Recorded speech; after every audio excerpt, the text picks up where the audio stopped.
Hey, comic book collectors, do you want to protect what you collect? Do you hate when your comic books slide around in your short box, or you need to turn them sideways just so they don't bend or fall over? Well, look no further than Sidekick Supplies.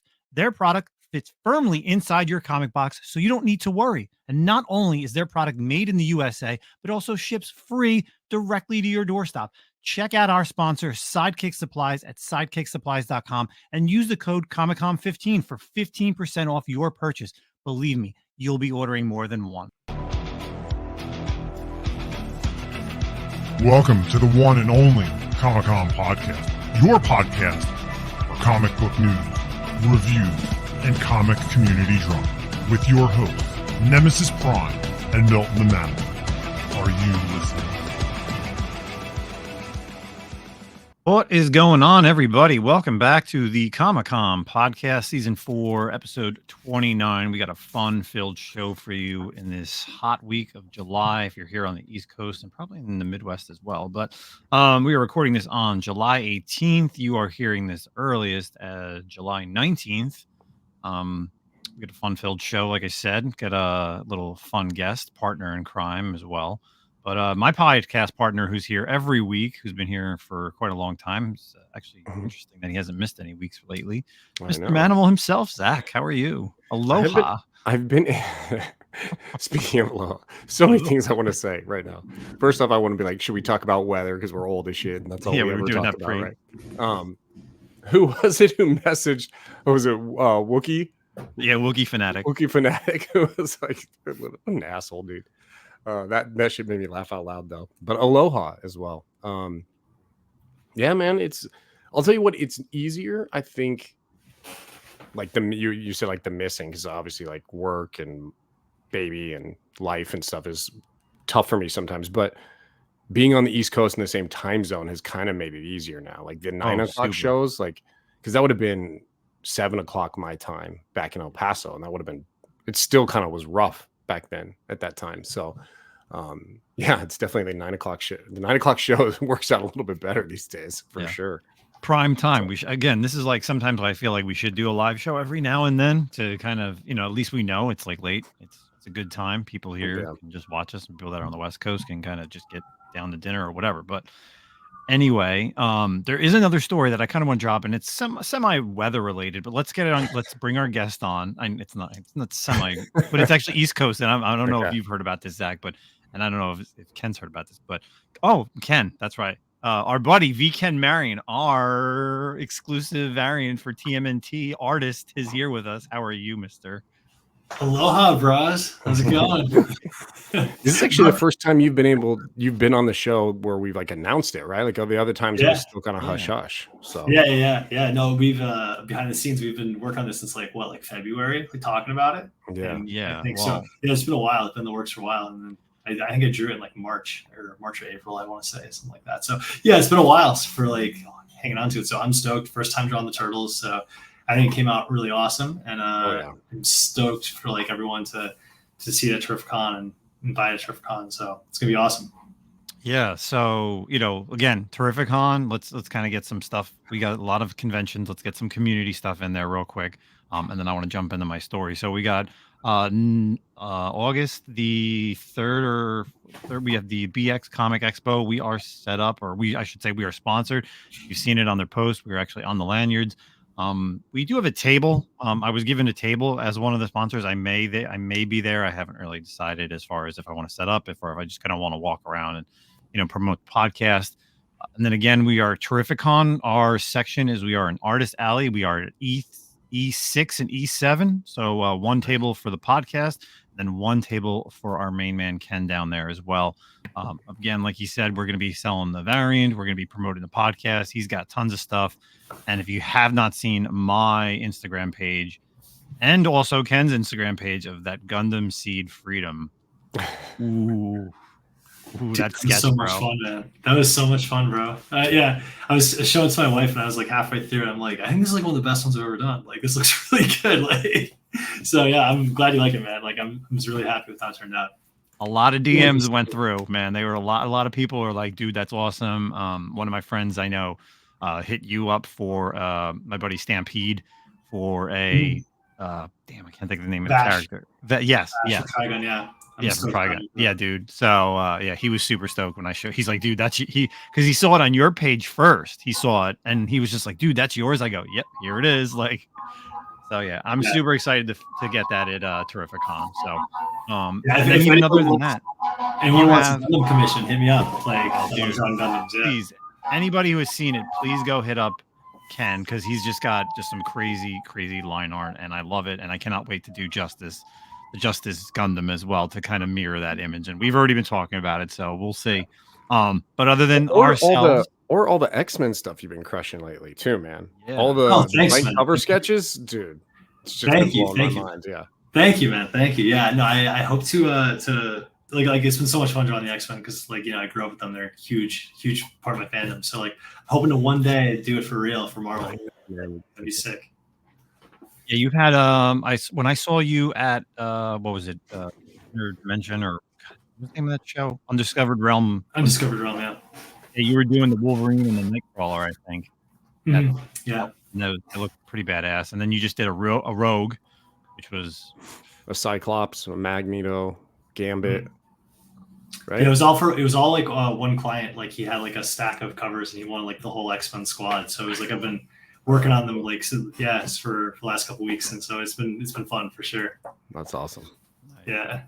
Nice. Yeah. We got a lot of people that have been talking about it. I've been seeing a lot of comments regarding our variant and just everything that you've been posting, and I know a lot of friends in the community are excited to pick up the variant, and or if they've hit you up already for sketches, or will be bringing day one, getting on your commission list. So hit up Ken, and then they can hit up what's the website or email they can. Oh yeah, my RF's his name's Josh Raybuck, and his email is josh@modernmythologycomicart.com, and you can go to my Instagram page, and you'll see it all over my Instagram page, the link for that, or just search Modern Mythology Comic Art on Instagram or Twitter and send them a direct message for pre-show commissions. So like if you want to guarantee a spot for either Wicked Comic Con or Terrificon, or the two shows I'm doing this summer, send them a message and I will get it done before the show and be ready for pickup at the show. So, and then if you're just going to the shows, and obviously swing by the table, and I'll be taking commissions at the shows as well. So yeah, especially if you want like a Gundam or an X-Men or like an anime one, or a Superman, or any of that stuff that I love to draw. Like I'll knock it out of the park for you. Oh yeah. So real quick, my weather story, and I don't know if you heard about this, Ken, since you're in New York, but did you hear about the meteor? No. You didn't hear about this? No. So on Tuesday, I thought we were in Final Fantasy, right? I thought we were in Final Fantasy 7. So a meteor flew over New York and flew into Jersey. And people are saying that's why it was so hot on Tuesday, was because of the meteorite that crashed into New Jersey. Whoa. I swear to God. Who has powers? What's happening? Oh my God. Well, someone in Sephiroth Jersey was here. Yeah, Sephiroth is here in Jersey. Yeah. But no offense, bro, but like that's one state I don't want people to get powers from, bro. Let's not have some New Jersey guy be the first person who gets like meteorite powers. That sounds risky.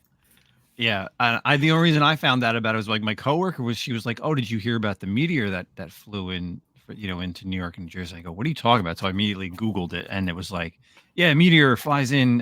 It landed on like the border of New York and New Jersey." I was like, "Okay, we're really going like Final Fantasy 7 right now." It's like that's immediately what I thought about, and I was like, "It's awesome. Perfect. Ken's on this tonight. We're gonna talk about it."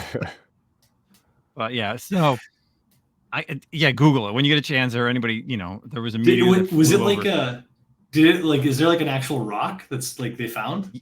So I don't know if they haven't said if anybody's found anything, but there are some pictures up there, and it was like Tuesday morning between like 10 and 12. There was like a loud bang.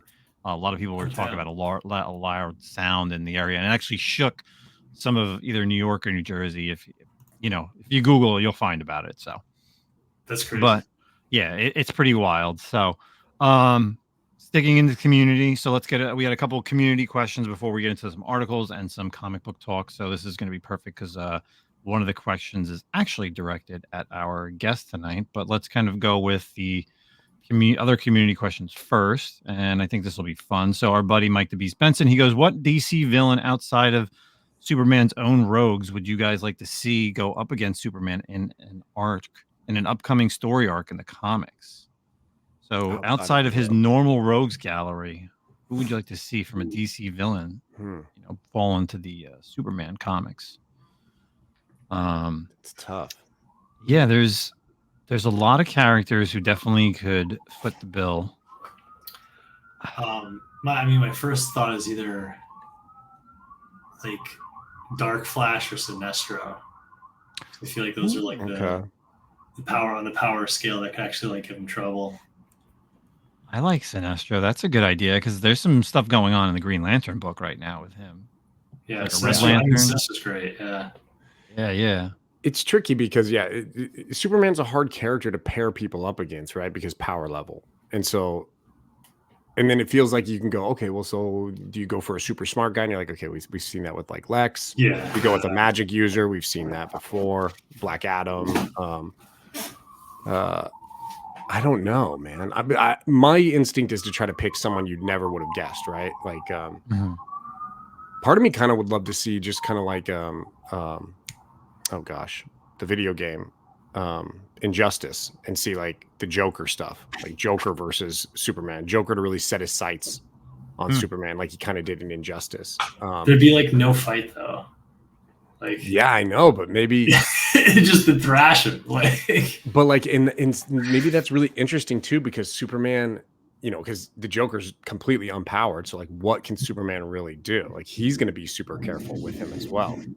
True. I mean, that's true. I don't know. I don't know if that's my final answer or not, but I do like that. No, that's smart because it's not always about like wits, right? It's not about the battle. It's about the story arc and like how you could tell the story with Superman against the Joker. Ooh, here's a good one. What about the Scarecrow?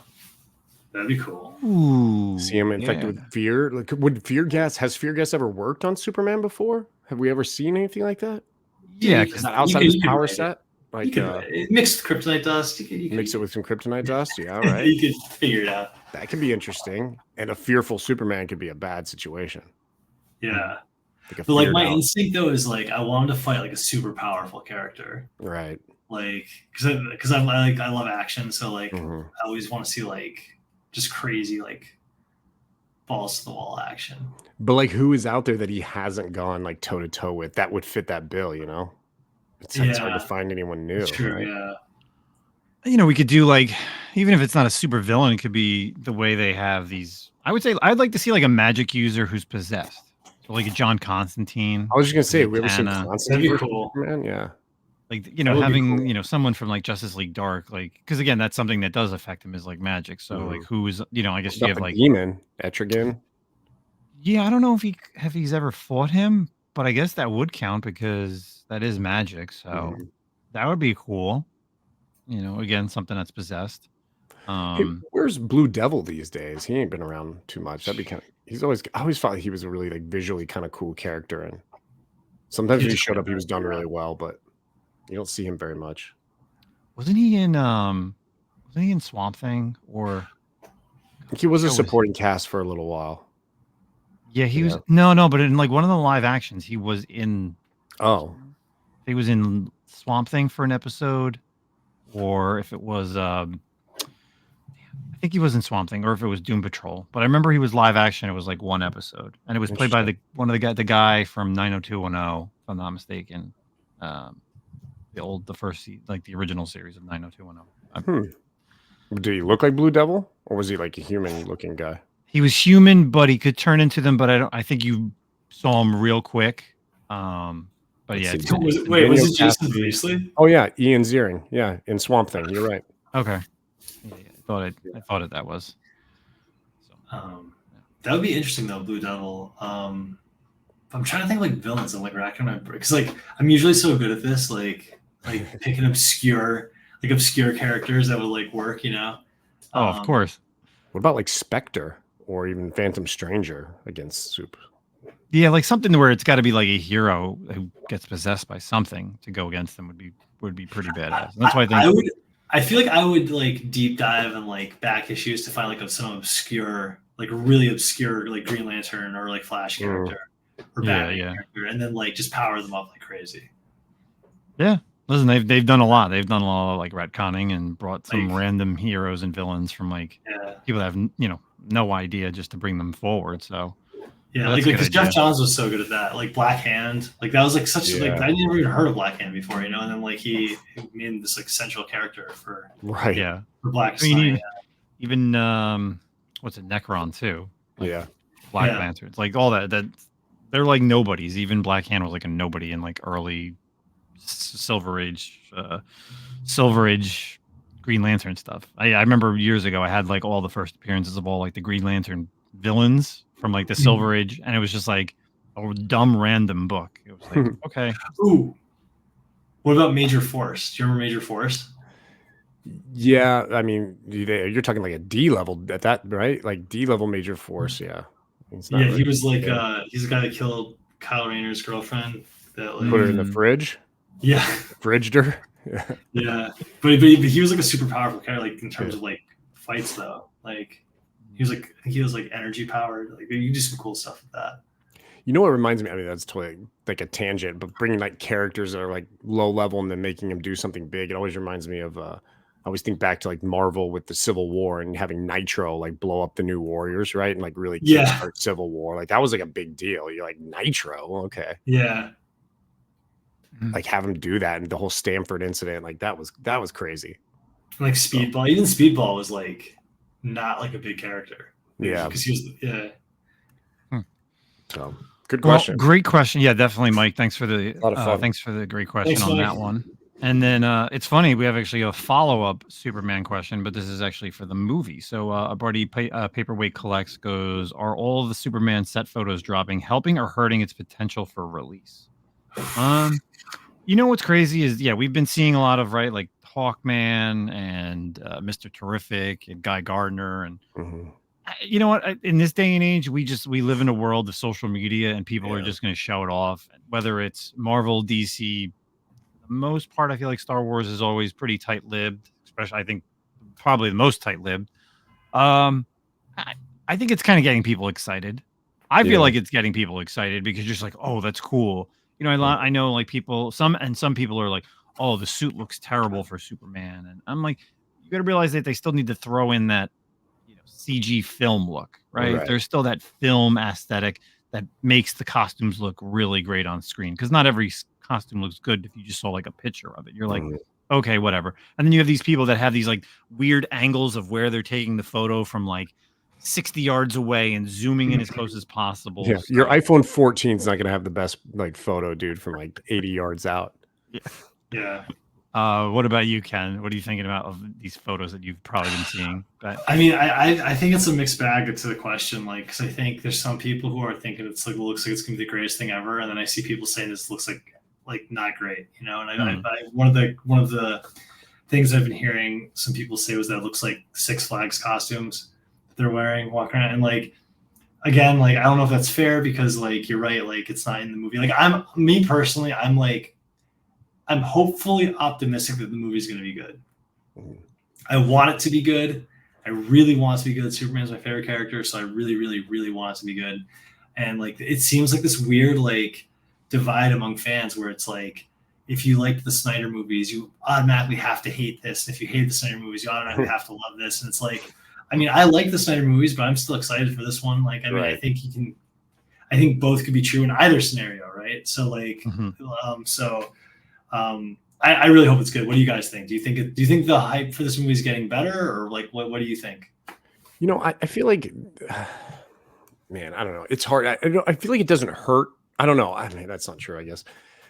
Honestly, I find that I've been thinking this a lot with the Deadpool Wolverine thing. Like, for example, Heroic Hollywood on Instagram. Like, I'd love to unfollow them, but they put out like good news. But I'm so sick. Honestly, I feel like by the time I do go see Deadpool Wolverine, I'm going to have seen like pretty much everything in the movie already. Like, I kind of wish it's unavoidable. Like Justin said, we live in this age of social media, but there just is like no surprises anymore. And like Wolverine, even what recently, I avoid the articles and I didn't read anything, so I won't spoil, but like I saw a headline for an article, like we saw the first 45 minutes of Deadpool Wolverine and it's great. And then I felt like I'm not reading this because you're going to talk about like, I'm so sick of seeing everything. Like, man, I wish I would have never seen the clips of like Sabretooth and all the little extra like characters. Like that would have been so much more fun. Like, remember Spider-Man Far From Home when Daredevil showed up, like that was wild. You didn't know that was coming. You know, it was like it was hinted or whatever, but I don't know. I'm with you though. I feel like you can like both. I'm a massive Snyderverse fan. Like I love the Snyderverse stuff. I wish it was. That was great. Yeah. I think the time and situation with his family and different things in outside of the movies worked against the Snyderverse, right? Like there's outside influences that kind of messed that up. But I liked where they were going with it, and it is a bummer that kind of got trashed. But it's gone, man. We got to move on. Like let's hope for the James Gunn universe is better. So it's not, you can't just have one and just have the other. Like you can have both, man. Yeah. Yeah, totally. I don't really understand why things became so divisive all of a sudden over the last like 10 years. Like, you know, where it's like everything, right? Yeah, it's like it's like I can like comic book Superman and the Snyderverse Superman and be excited for these new movies too. Like, I can like everything. You know, like it doesn't have to like one version of it doesn't have to define my personality. You know, so like I hope everyone gives it a chance that comes out, and I hope it does really well. You know, and you can like parts of it and you can dislike parts of it. Of all of them. So all the different, like all the different versions of Superman, for example, or Batman, it doesn't matter. Obviously, these are two characters who've had lots of actors, and you can be like, well, I like this part. I like the suit here. I like the guy here. I like that, the action here, like all these different things. It's okay. And you can also dislike things, but I feel like now everything is so polarized, right? And it's just like, you're either in the camp or you're out of the camp, you know, you're either, you like it or you hate it. And there's no middle ground anymore. There's no critical thinking, it feels like, but. Yeah, especially in like comics now. Like I like the current Superman run has been solid. Action Comics has been good as well. Like when they started picking up like the Superman family, and those were times where Superman is just not. I mean, Superman's not the greatest selling comic. You know, it was the first type of thing, but it should be. You know, it should be the greatest selling comic. He's a hard character to write. You got to be able to like, I mean, I like him as well. And I'm with Justin. There's some runs that I really love and I really like Superman runs. And there's other runs I'm like, this is boring. He's tough, you know, and I wouldn't want to be the guy who has to write Superman. I'm gonna be honest with you. Drawing him, cool. There's a lot of people that have been like, I love the Jamal Campbell stuff right now on the Superman current stuff. Like I love Jamal Campbell stuff. So, and you know what they did with the House of Brainiac stuff, and now there's these the little tie-in that they did with the Absolute Power stuff. It's interesting. Have you guys been watching the new cartoon show, My Adventures of Superman? No. I watched season 1, and I haven't seen anything of season 2. But it's really good. It's really good. It's very like, I think a lot of the questions that you're saying about him being too powerful, whatever. Like I think that show like handles it in a way that's really good. Like if I was going to write the book, it would be I feel like a similar kind of vibe.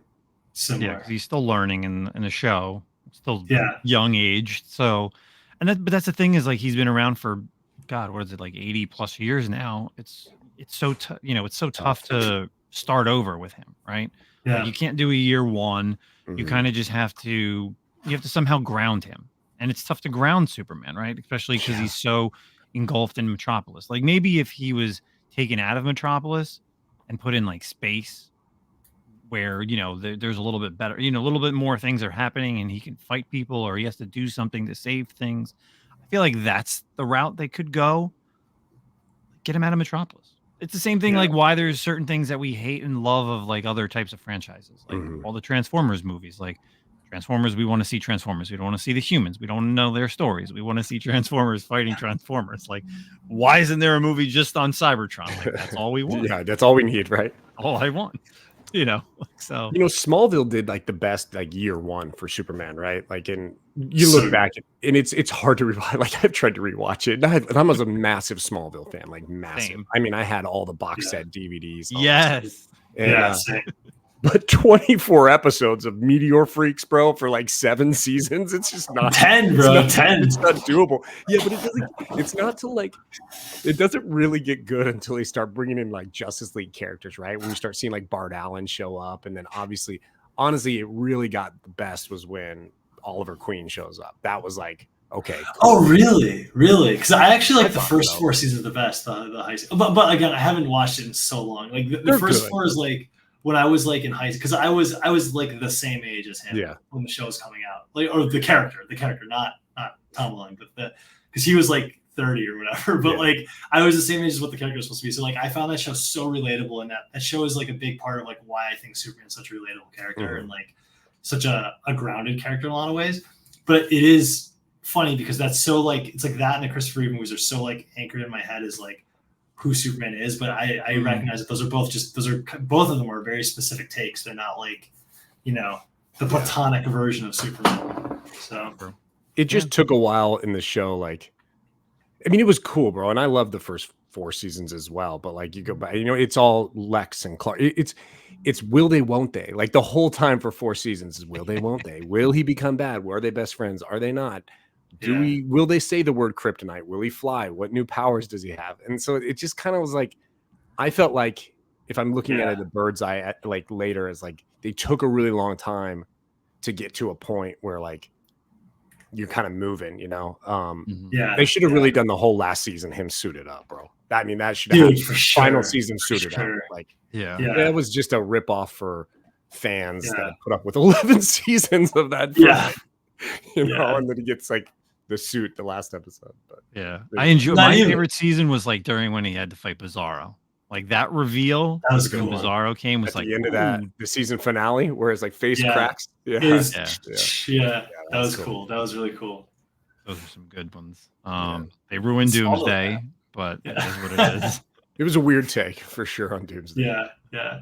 Well, I think that's why like the first half more was because the first half like felt like in your head you could extrapolate that this could become like a kind of grounded, real, like Christopher Nolan-esque version of Superman.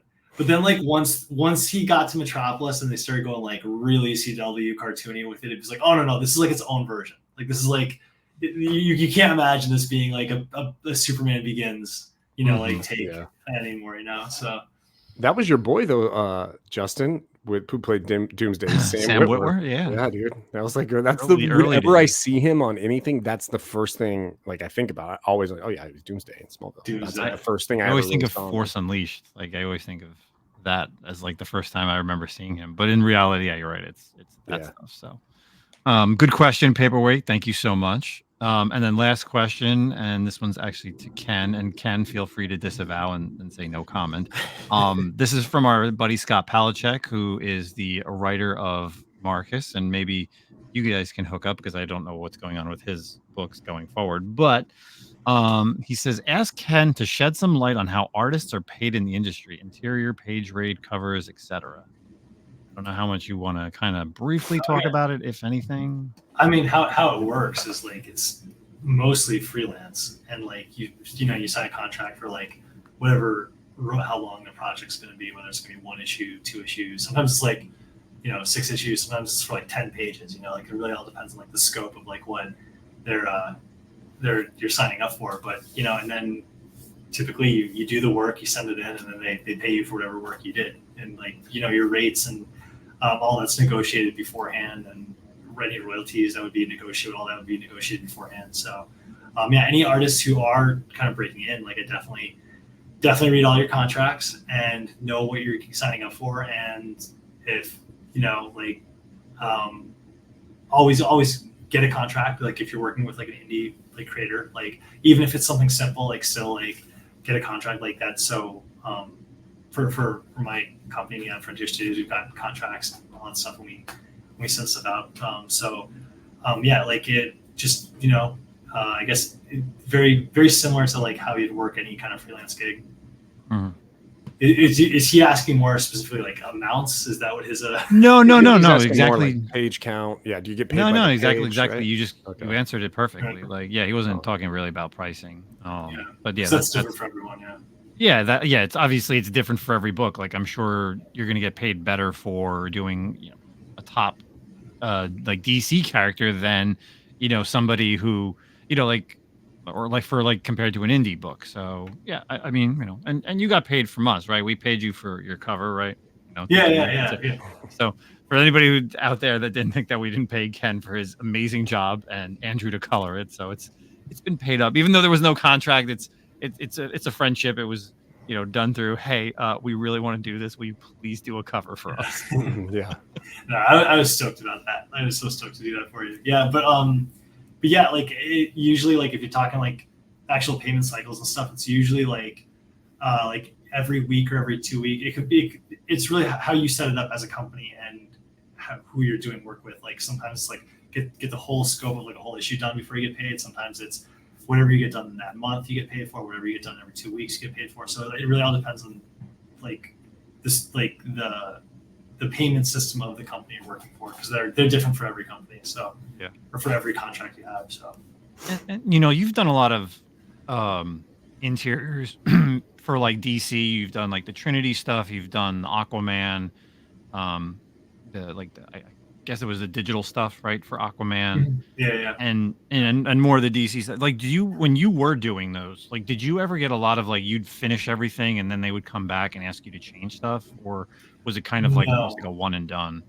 No, for DC, yeah, no, it would like any changes that would have to get made would usually be done like when I'd send them in. So it's like I'd send it in if it was very rare, but like if something had to be changed, like it would be like immediate, like that day or like the next 2 days. Like it'd be like, oh, this needs to be whatever, But that was so rare because I always send layouts in first. Like some artists don't do that. I always send in like little thumbnails, like when we did for the Turtles thing, like those little like sketches. I do that for like every page, and so like that's where most of the changing, like if something is like they want something changed, something like storytelling wise, because that's like where the big the build, like if you go through the whole page and like not do that, you just kind of like do the page and send it in, and they're like, well, panel 2 we actually wanted this to be a different character. You gotta like start over from like scratch, and into like so that's why I always do the so I always do the thumbnails, because that just saves time at the end. So like and then once those get approved, it's like I said, I think like on all my time at DC, I think there was like once that I had to change something like after the fact, like where it was like way after the fact, because like something changed with like another book story like way down the line. So like, it's like a couple weeks later they came back and like we got to change this. I think I think that just happened like one day, and that was like this very specific like weird situation, Okay, cool.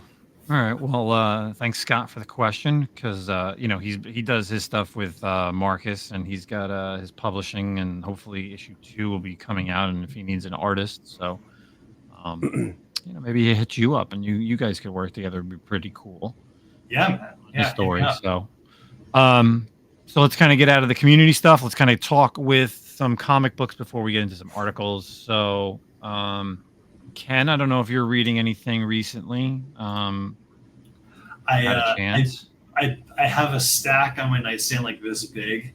I've got a bunch because I went to a bunch of cons this summer, so like I got a bunch of like indie books that I'm super excited to dive into, and I also got the Ghost Machine books that I'm super excited to dive into too, like the Rook Exodus and Geiger and Redcoat. So, but unfortunately I have not had the time to actually read them yet. But I've got a big stack of stuff that I'm really looking forward to diving into. So hopefully next time we talk, I'll be like, yeah, guys, this. Yeah, that's fine, man. You are busy with your book, right? We're talking, Battle Chronicles, Soul Striker. You're doing all that. So listen, it's okay if you don't have time to read, as long as you're writing and drawing your comic, and everybody else's, covers for DC and everything else that's going on. So it's fine. You're keeping busy. That's that's more than okay, as long as you're getting paid to do that stuff. Zach, you want to start us off then with some comic talk? Yeah. This week was a good week. I wasn't blown away by anything this week. Like nothing, not saying anything was bad, but nothing really was like, wow, so good. I did really enjoy the Namor #1 by Jason Aaron.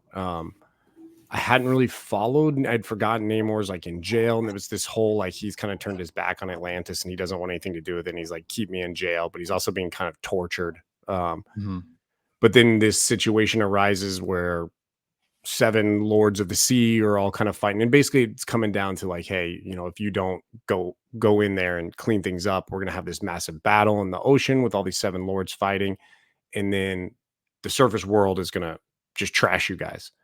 So he's like begrudgingly kind of brought back into it, and it was cool. I'm looking forward. It's an 8-issue series. Obviously Jason Aaron's amazing, so I'm really looking forward to seeing how this goes. I love Namor ever since they kind of like, obviously it's been a while since he's been like the first mutant, right? But like they kind of leaned into that. I've loved it since he's joined the X-Men. He's always just kind of been this, just this badass dude. I really like Namor. So that was really good.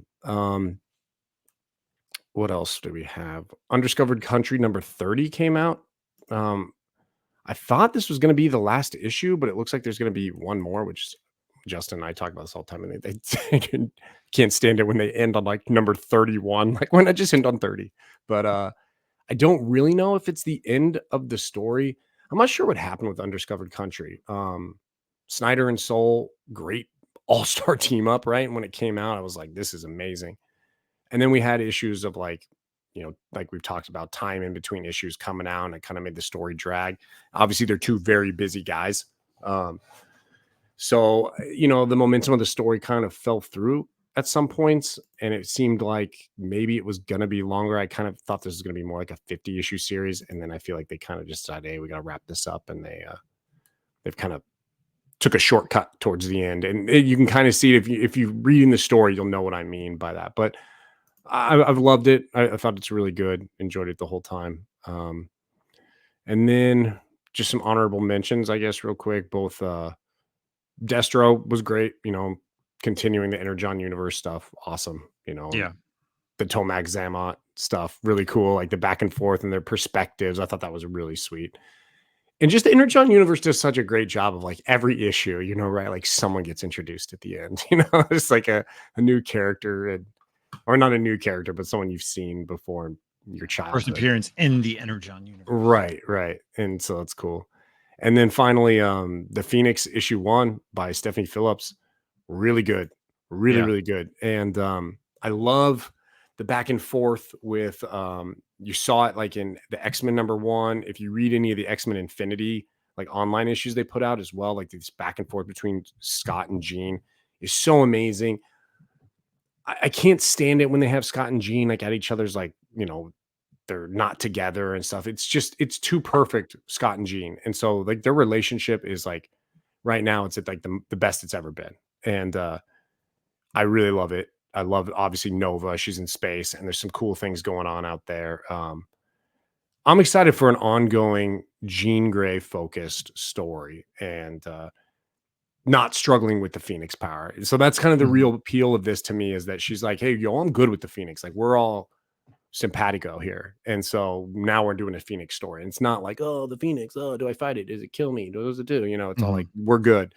So yeah, I really liked it. Really liked that issue.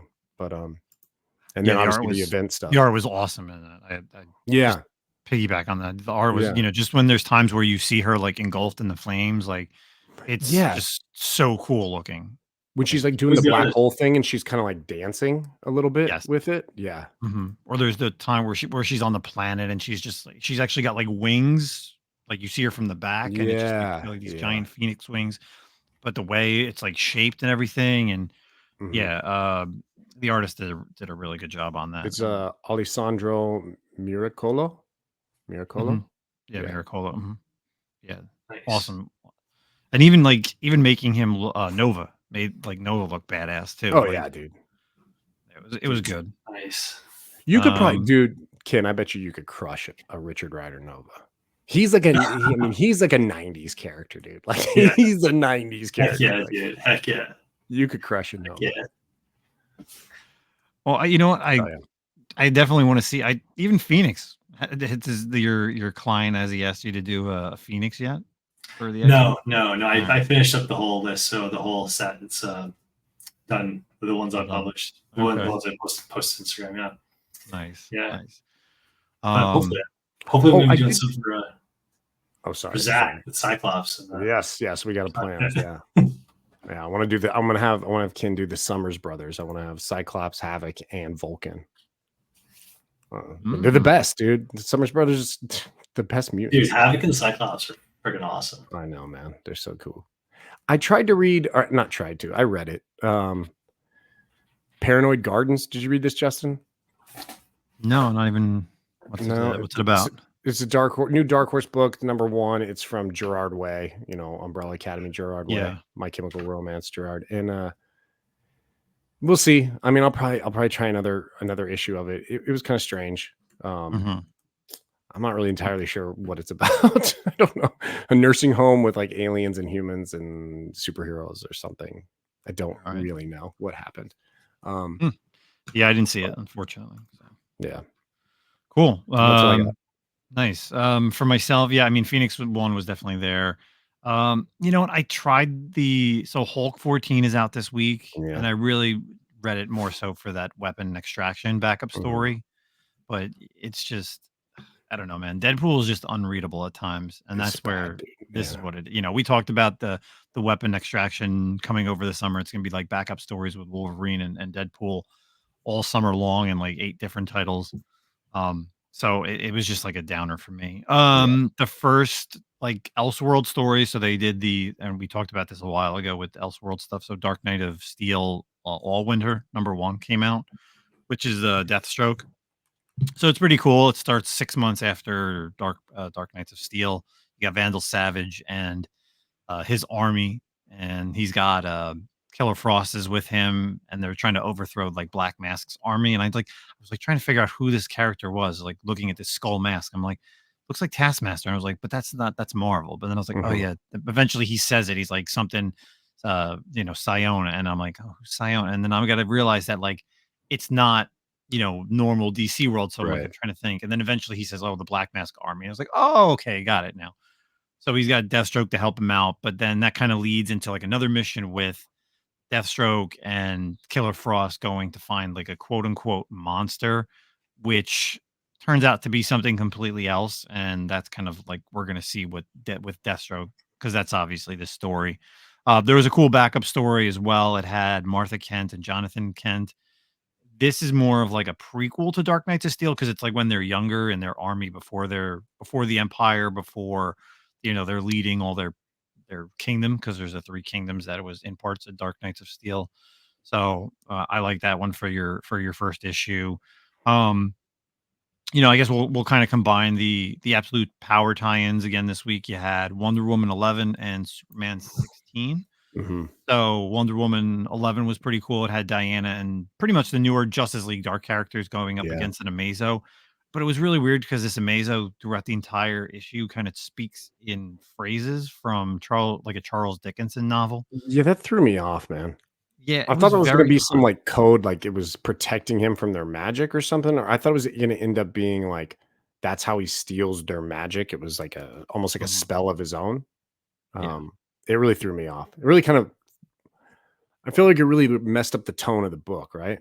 Yeah, it was very odd. Like I'm reading it, and then like the way the word bubbles are, it's like it's saying something, and then it would be and it actually says click, and then it says some more stuff, click, and I was just like, okay, what are they doing? Like it's not like Morse code, so I didn't understand it. But yeah, so other than that, I mean, the issue was pretty badass. I love seeing any of the Justice League Dark characters, especially like Detective Chimp and Constantine and Shazam and all them. And then on the flip side, you had Superman 16, which actually had Zatanna, which was pretty cool because it's got her trying to avoid like Waller and her group. And then she finds out a way, and she tells us the heroes on how to, this like I forget what she calls it, like this like the Death Road or Chaos Road or something, and how they can transfer the heroes. How they can transfer the heroes like back and forth without Waller and company. And then there's like kind of a little bit of a backup story. It has Lex and Metropolis, and they get saved by some, I will say, an unlikely hero in a suited armor. So, other than that, I liked the Superman issue better than the Wonder Woman in terms of like the tie-in. It was definitely made more sense. Story. Yeah. And then you had the Green Lantern 13, which was last week, another tie-in. That one's cool with Hal, and he's captured, and Waller kind of wants the ring for some reason, which we don't know why yet. And then there's a couple stories in there. She's crazy. She thinks she'll be able to use it. Yeah. Well, she wants it because it's unpowered by no one understands where the power's coming from. It's like that's kind of the big issue of his ongoing even before Absolute Power. Like he created this ring. It's not connected to a battery or anything, and no one knows how it's being powered. So what she sees it as is like, oh, hey, here's a ring that I can control that has power outside of the Guardians and like the Green Lantern Corps. So, but he doesn't even know where, like, what's powering it really. Yeah. And then you have Jessica Cruz like in space, and like she's with kind of like what the Guardians are kind of doing, and then you even have Sinestro show up in like a third storyline, and he's like now part of the Red Lanterns, which is kind of a new thing as well. So interesting little tie-in. And then last but not least, I'm sure you read it. Did you read the Task Force 7 #1?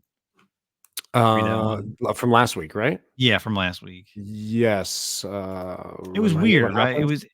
It had like Shazam, and then it had like the Shazam kids, and they go to like another planet, and there's like that dinosaur who's like a librarian. Did I read this?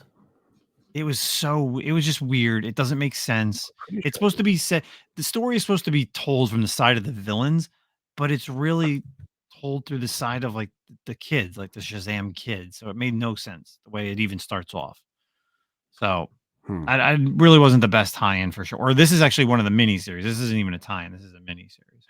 But my pick of the week, and I got to give a shout out to our buddy Justin, No Good Comics. He actually tagged us in this last week. I don't know if you saw this. The Kill All Immortals. Zach, did you see this? Yeah, I didn't read it though. No, you didn't read it. All right. Well, so this is going to be another one of those like you're going to need to read this because what was that other title that I made you pick up? That like Live, Die, Kill or whatever that 5-issue series. Yeah. You remember with the gods. Great gods, yeah. Okay, so this one's even cooler. Hunt, so this kill, one, repeat. Hunt, kill, repeat. Yeah. So this one, and I'm gonna read the synopsis for you. So again, it's called Kill All Immortals. So it's 1,000 years ago, Viking explorer Eric the Red and his 4 adult children discovered a mysterious source of immortality. In our modern world, they are an energetic billionaire family with a powerful banking empire. But when Eric's only daughter Freya seeks freedom from her family's influence, she must be prepared to reveal their supernatural secrets and confront her well-trained siblings in a deadly and epic struggle for power. So yeah, so again, you have these immortal kids, and you have if you've read anything history-wise of Eric the Red, it actually has Frey, and has Thor and Thorson, and I forget the other one's name, but it's very interesting how it talks about exactly how she is. She's like, she doesn't want to be part of the spotlight. She's, they have all this money. It's like old money they talk about. And she's with some guy, and basically there's some things that are going on in this Eric the Red family. And it's kind of like a fight to the deaths. And like we've seen this, like you said, that hunt, kill, repeat with the gods. At that point, this is something similar, but this is like the Viking era. So interesting little read. Got to give, like I said, a shout out to No Good Comics for tagging us, because I didn't know about this one. This is actually a Dark Horse book. So, I just went back. I looked at that Task Force 7 one, and yeah, you're right. It was kind of, what was weird about it is it didn't really make sense because this Wonder Woman issue came out later, because we saw at the end of the Wonder Woman issue, Billy and Mary kind of escape, and then it should have happened before, so that we knew, because Task Force 7 and they were already on the run, not using their powers. And I remember kind of thinking like, okay, let's see what happens. And they're like trying to get a sword, right? Yeah. And like, yeah. It was kind of, I don't know. It was odd. Anyway. But yes, that was my pick of the week, the Kill All Immortals. So cool stuff. How about the Blood Hunt this week? The Blood Hunt stuff, I guess we can quickly talk about. So we had the Blood Hunt, Dracula 3, we had Spider-Man, Blood Hunt 3, Wolverine, we had the Laura Kinney one shot, and Blood Hunters 4. Kind of the most. I'll just pick the best one out of these three. Okay. For me, it's weird. I want to go with Blood Hunters 4. I feel like the Silver Surfer story in there was unnecessary. Really, but I really am going to enjoy the going forward of the Blood Hunter series with White Widow, Elsa, Dagger, and Hollow's Eve. I think that's really cool for that series. That's going to be post Blood Hunt, which we have no idea like really how Blood Hunt's going to end. I mean, we have an idea of now how Blood Hunt's going to end, but that's going to be my favorite series going forward. I think I love the group. It's just like a very odd mix of female characters in the Marvel universe. So I actually kind of like the Silver Surfer aspect of that, because I thought it was interesting. Because at first when I saw it, I was like, why are we doing Silver Surfer here? But then I thought it was kind of really cool because he's in space, like, and then you think about it, it's like, what are we really acting like the only Dark Force dimension users are Earth based, And so I kind of liked. I was like, then I started opening up in my mind, being like, hey, you know what? Like, why wouldn't there be Dark Force dimension users on planet blah blah blue, out in the middle of the galaxy? Yeah. And so I thought it was kind of cool that he went in there, and then he kind of saw like silhouette, and he saw them in there, and then he was also like, hey, I got to go check on these other Dark Force users on such and such planets.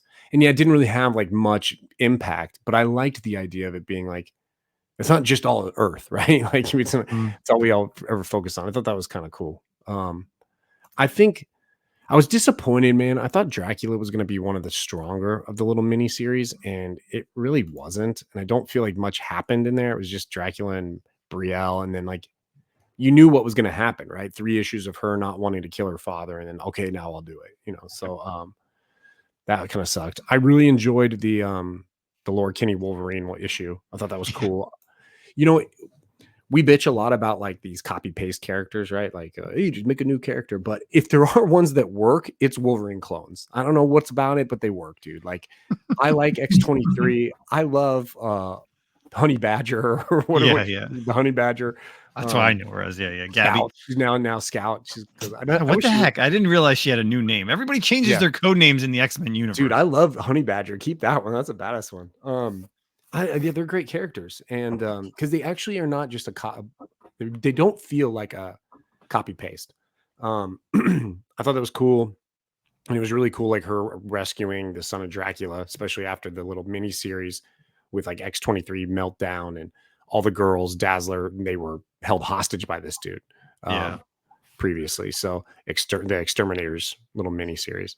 So I like that one. I thought that was a fun issue, but yeah. Like what next week? Is that going to be the final Blood Hunt issue? I believe so. Yeah, I had a full original story. Yeah, maybe a couple weeks. I don't think Blood Hunt 5 comes out for a couple weeks, but yeah, we're getting there. Along, right? Yeah. All right. So out of the comic books into some articles. Let's kick it with again. This is going to be a comic book related week of stuff. So if you have not heard, this one's coming over from Polygon.com. DC's All In relaunches, reinventing Batman, Superman, and Wonder Woman. The Absolute Universe launches in October. So DC actually had this like 10-minute YouTube video between Joshua Williamson and Scott Snyder. So DC announced the biggest initiative that DC has done in the better part of a decade today. At least that's in the words of writer Scott Snyder. So shared over on their video, like I said, over on YouTube. DC's All In is a coordinated publishing launch of new comic book series, new story arcs in the current series, and a new alternate universe for DC's full of restarted, reimagined DC heroes. So according to Snyder, All In is about inviting everybody in. The existing creators, some new creators, everything. Tell their best stories and to begin them all at one point. So post Absolute Power, we're going to have a crossover in October between Absolute Power and then it's the DC All In special, written by Williamson and Snyder and drawn by Daniel Samfier. And it sounds very interesting because they're bringing Darkseid back. Like that was if you watched the YouTube video, it was all about Darkseid. And then again, like they said, they're bringing in a whole new Justice League, and then as well as bringing in new creators to do all new kind of like a jumping on point. So not doing a normal like reboot New 52, reboot Rebirth. It's just we're going to continue with a lot of the numbering, and we're going to just be changing a lot of stuff. But then they're creating this all new universe where we're going to have a different version of Batman, Wonder Woman, and Superman, and they look pretty badass. And we've seen some of the titles that they have announced, but they have also talked about some of the other titles that are, moving forward. And I'm excited. You know what it is? It's interesting. We have this reboot of the Ultimate Universe in Marvel Comics. It's been doing very well, I would say, for the majority of the titles that have been coming out on a, whatever weekly or bi-weekly basis. I'm always intrigued to see what's the next thing, right? And especially in DC, it's usually either, well, here's the normal DC universe, or you're going to get like Elseworlds, and the Elseworld stories are like something that are just, one and dones. Right now they have that Kryptonian age, you have the Dark Knights of Steel stuff, but this, if you're going to do an absolute universe, that's what they're calling it, you're going to change up the complete dynamic of all these characters. And from the photos that I've seen for some of these characters, they look awesome. Don't know the backstories, don't know the histories, but this is going to be really cool because I feel like this is something they have not done in DC. Yeah. Someone correct me if I'm wrong. Well, they tried with all. It felt like they tried their answer to the Ultimate Universe back in the day was the All-Star stuff, and that was kind of their answer for a little while. But it fell off. They did All-Star Superman, and All-Star Batman, and Boy Wonder for a little while. They did All-Star Green Lantern, wasn't there? There was something. It was just Superman, Batman. There's two. I thought it was like a tie-in for another character. Maybe it was in one of the books, but no, they did those graphic novels. Earth One, they did Superman, Batman, Green Lantern, and Teen Titans. I think. But there's like those graphic novels, which are kind of like a similar thing, like to the Ultimate, not to this, but the Ultimate stuff. Yeah.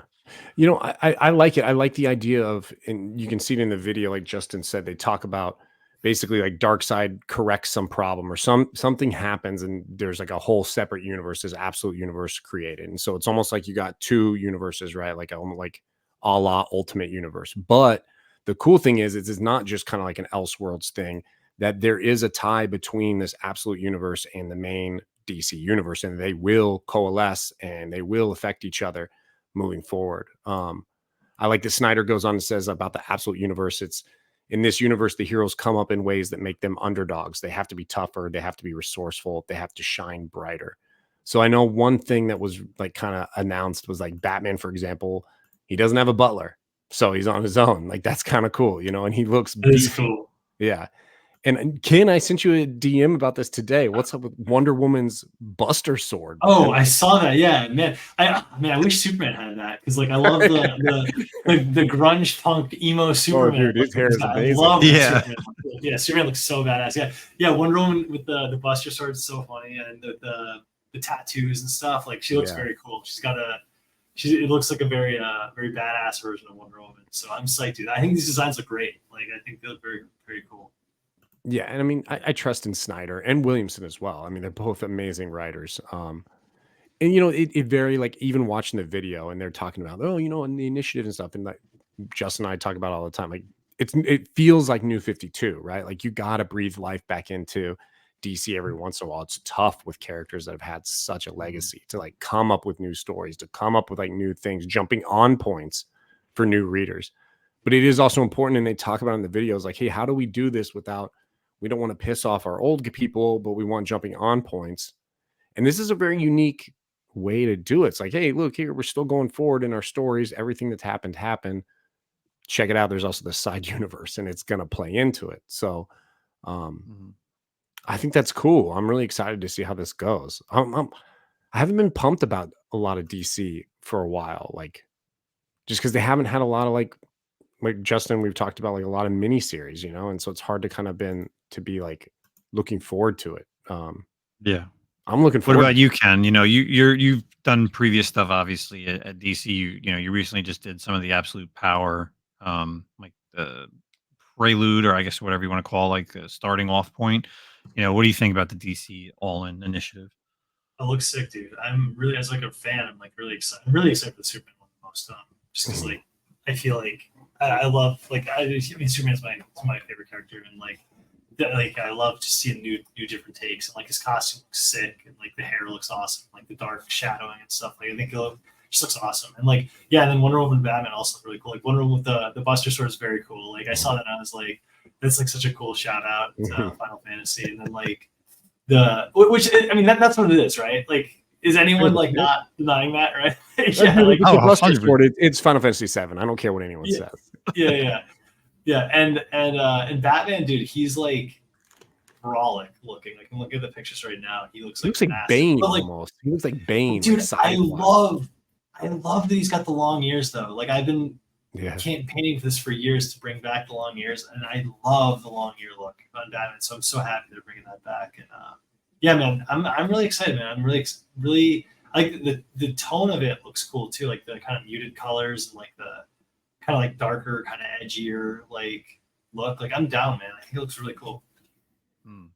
Yeah, there's and it's the right way to do it, right? Because not only the absolute universe, but then also all the creators and all the changes that they're doing between like the ongoing series, like Joshua Williamson, he's talking about. So he's doing Superman with Dan Mora, and Zach and I, we love Dan's art. Like Dan is just an amazing artist, and I'm so excited. Awesome. Like I'm excited to read going forward, like the Superman stuff. Another title, like a brand new title, Batman and Robin Year One. Mark Waid's going to be doing that. That's awesome.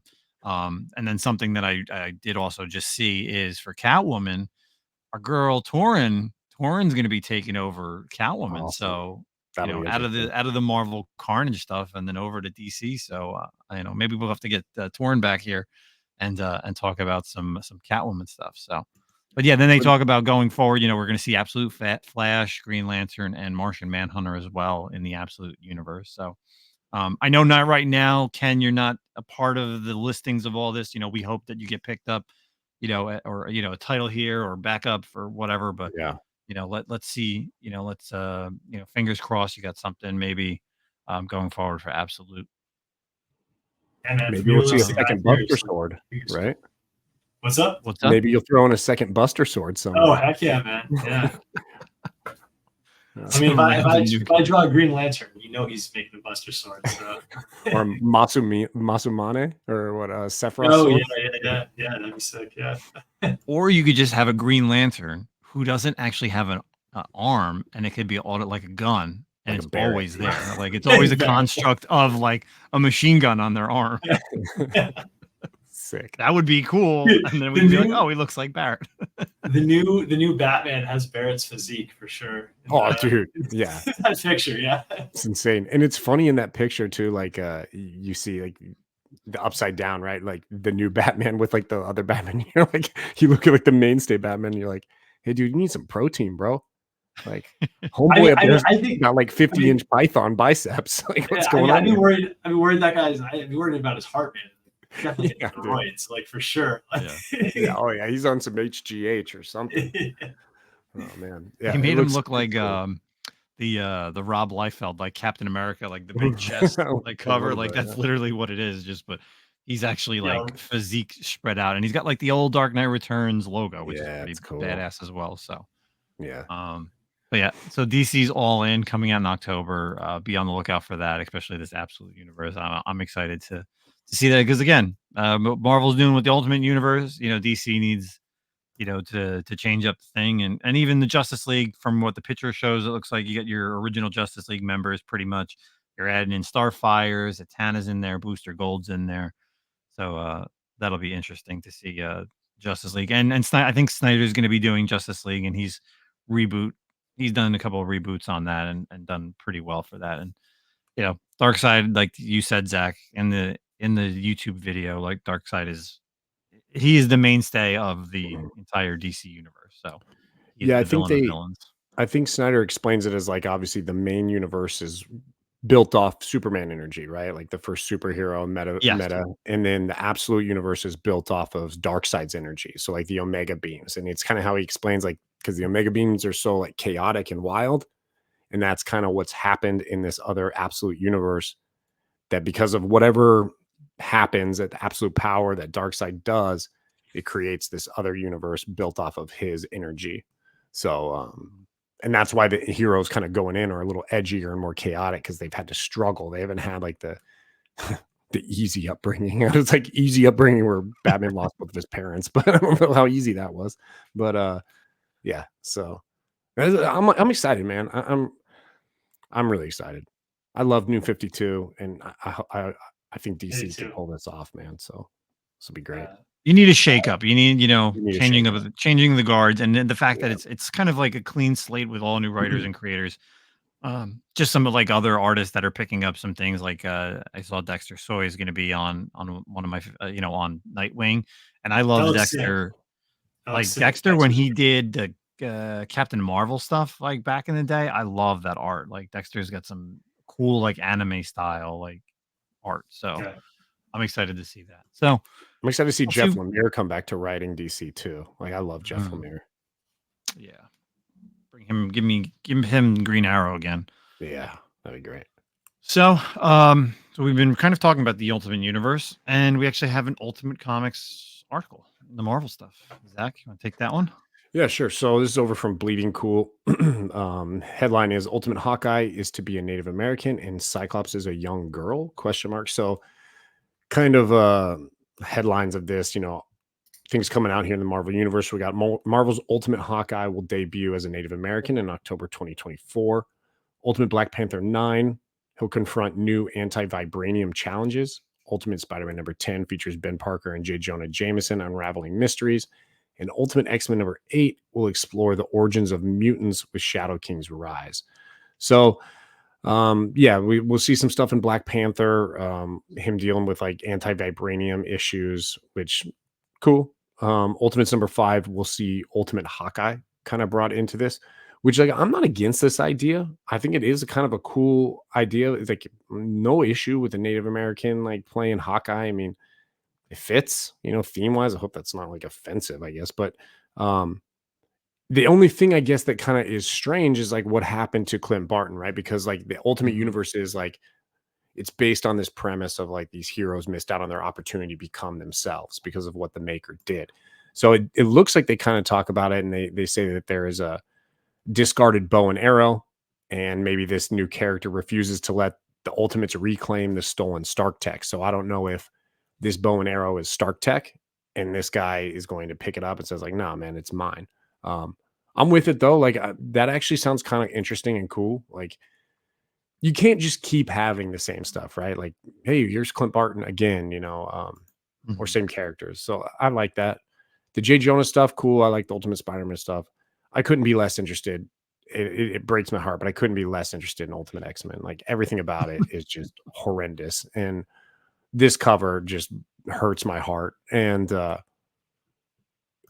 Cyclops as a girl just makes me want to like rip the universe apart. Like just wait. Is Cyclops a girl in this picture? Because I'm looking at this, like that could be a dude too. It could be a dude. You are 100% right. But it feels like this is an all-female thing. Yeah, it could be a dude. It really could be a dude. But even if it is a dude, it might make me angry as well. So I don't know. I'm not reading Ultimate X-Men Peach. I couldn't get past issues 1 and 2. Issue 2 I read up to, and like Peach Momoka's X-Men, and to each their own. If you like it, you like it. I've never been a Peach Momoko like art fan. That's not my style. That's not something I'm really into. And I'm not a big fan of her writing either. But that's just my taste. Other people may enjoy it, but yeah, no, I don't think I won't be trying this out. Yeah. So, and what's interesting about Black Panther 9, and it's funny the way this article reads, right? They don't really talk about it too much, but in Ultimate Black Panther number 9, it's looking like we're getting the Ultimate Sorcerer Supreme. So, will it be Doctor Strange? Will it be, like Wong, or will it be, someone completely on the, the magic users who we just don't know, right? Like, because again, like what's been going on right in the Black Panther universe is there's the vibranium, and then there's the opposite of that, which is that like life-giving, whatever it's called.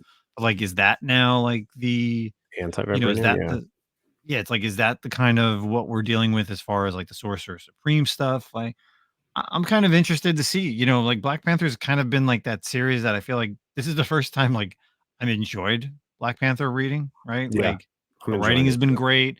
The storyline's been good. I'm like, yeah, like this is the way, this is how you reinvent the character and the universe. So going forward, I think the Ultimate Black Panther stuff is going to be interesting, especially that issue 9. Yeah, the Ultimates, same thing. We're going to see what's going to happen there. And obviously, yeah, like you both said, it's tough to, regarding that photo, it could be, because the Peach makes that like manga look. Yeah, it could be a guy. Tough to see, if it's going to be a guy or a girl. But yeah, I mean, if they make it the female one, it's going to get a lot of backlash. And you're right, though. It does look like an all-female team on the cover, though, so that could be. Yeah, and I know they're bringing in Shadow King. Yeah, Stefano Caselli, the guy drawing Ultimate Black Panther, he's awesome. Like, he is such a good artist. Yeah, shout out to Stefano Caselli.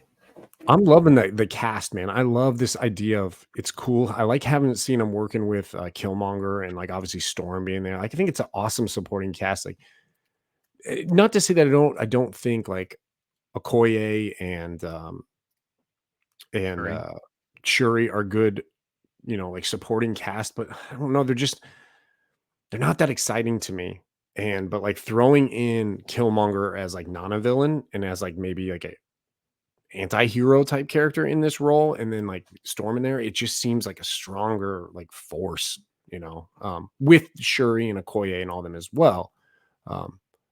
I'm really enjoying Ultimate Black Panther as well. Cool. Anything else added to that? Nothing. What about you there, Ken? Obviously you said about the all-female thing, Ultimate Black Panther. Are you the Hawkeye? Yeah, I mean, like, there's just so much. Cool. I mean, well, it's funny because did you ever see the movie Last of the Mohicans? Oh, yeah. Yeah. His name's Hawkeye in that movie. So like, it's just like kind of bring it all full circle. Mm-hmm. Yeah, that's it. Cool. That movie's it's such an amazing movie. But when you look back at it, it's like, hey, so you got this guy, and then it also feels like what was the Last Samurai with Tom Cruise is like the last. Oh, dude, that's a great movie. It's a great movie too. Yeah. But in both those movies, two white dudes end up becoming like the last of like a culture that's not their culture. Well, no. The Tom Cruise one, he's not the Last Samurai. The Last Samurai is the Ken Watanabe. That's right. That's true. He's the last samurai in that movie. Yeah. That's true. I love great movie. Love that movie. Yeah. Both great movies. Yeah. Definitely. All right. So before we get out of here, our buddy Ken, why don't you let everybody know where they can find you over the summer? Oh yeah. So I'm going to be at on the 27th of July. I'm going to be at QBCon, which is at the Kubert School in Jersey. It's a one-day convention that the Kubert School is hosting, so we'll be there for one day. And then I'm going to be at Wicked Comic Con in Boston on August 10th and 11th.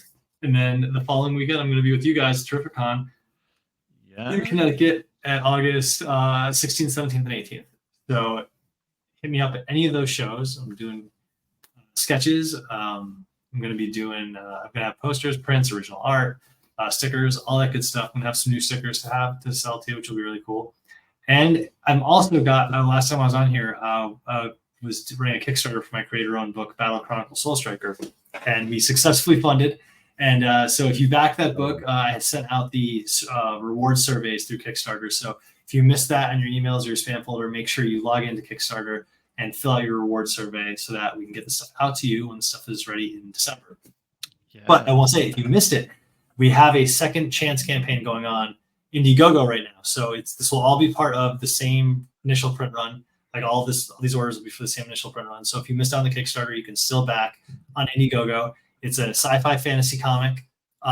Think Final Fantasy meets Gundam meets X-Men is kind of like what I've been telling people.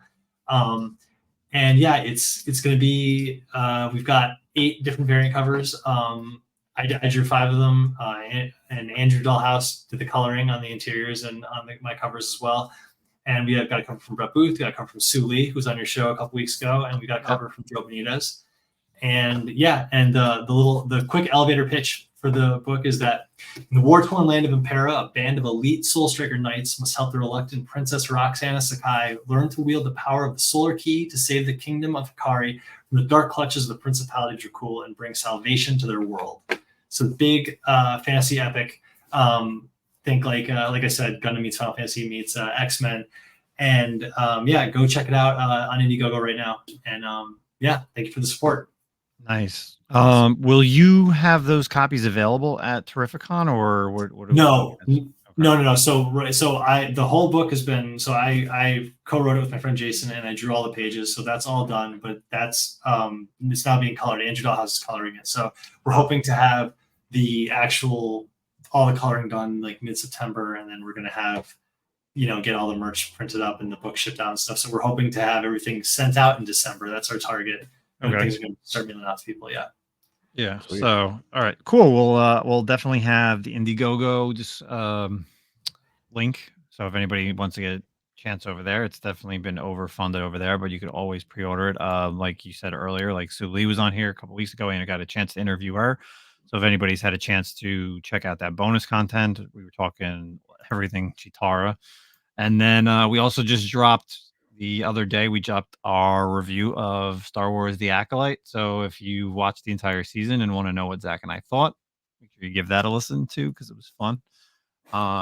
For myself, I guess I will be I'm pretty sure I'm gonna have to come to this QBird in about 2 weeks. So I guess I'll be seeing you sooner than Terrificon there, Ken. Nice.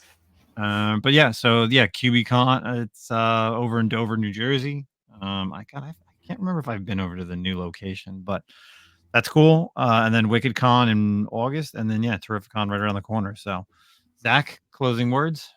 No, I mean Terrificon, and then if you guys are still interested, go over to Jaff Comics, check out our exclusive, the TMNT done by VKen Marion as well. We'll have those in hand at Terrificon as well. But if you want to kind of just save them, make sure you get a copy, because who knows how much they'll sell, and you may not get a shot. But if you do at the con, also Ken will be there for signatures, and yeah, dude, lots of fun, man. The con's gonna be amazing. So much Jason Aaron, who's writing it, he'll be there as well. So you get double signatures. You get Ken on the artist side for the cover. Get Jason Aaron there, who's writing the book. Double sigs. CGC that bad boy up. And then we have some special stuff going, which we will be announcing probably very, very closer to Terrificon. So stuff that Ken doesn't even know about. Yeah. Yeah, no, I'm excited. Yeah. Everyone listening though, like if you're in the area, the tri-state area, definitely come to Terrificon and hang out with us, and because it's going to be a great time, like seriously great time. So yeah, we're excited. So, all right, everybody, thanks so much for this week, and we will we'll catch you all next week for some more Comic-Con podcast stuff.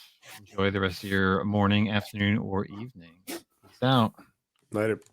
Hey, comic book collectors, do you want to protect what you collect? Do you hate when your comic books slide around in your short box, or you need to turn them sideways just so they don't bend or fall over? Well, look no further than Sidekick Supplies. Their product fits firmly inside your comic box, so you don't need to worry. And not only is their product made in the USA, but also ships free directly to your doorstep.